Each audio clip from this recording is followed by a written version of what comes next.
Assalamu alaikum.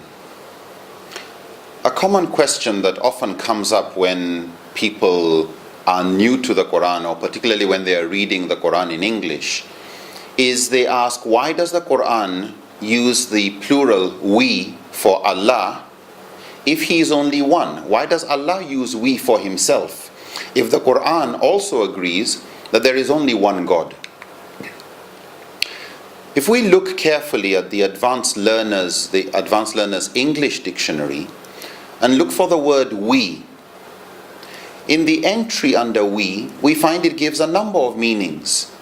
One of them is the plural of respect, or what some call the plural of majesty, which is used by some leaders such as a king or a queen or a pope to refer to themselves as individuals.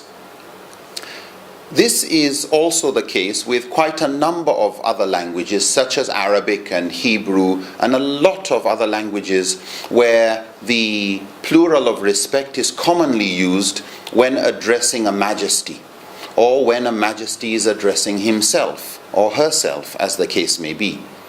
Consequently, the question as to why does the Quran use we for Allah if there's only one God, this is not a question you find coming from Arab Christians or from Jews who understand Hebrew, because they are familiar with this type of grammar in their language.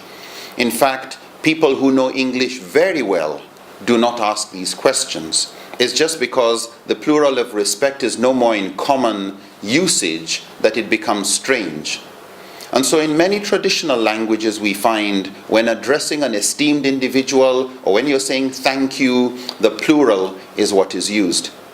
Another interesting thing about the use of pronouns in the Quran, and we find this in Quran chapter 7 verse 57, Quran chapter 21 verse 25, that sometimes in the same sentence there's a sudden transition between the use of the word we and I to he, or between we and God.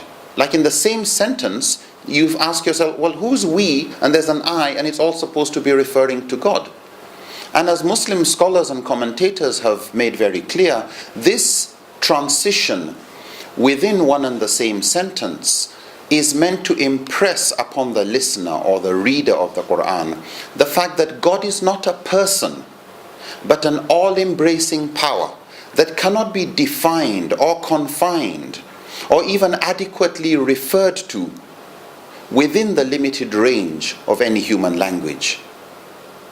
And so we don't form a conception of God the way we would form a conception of another person. Far is He above our imagination. We are finite, He is infinite in every sense of the term. And Allah knows best. Assalamu alaikum.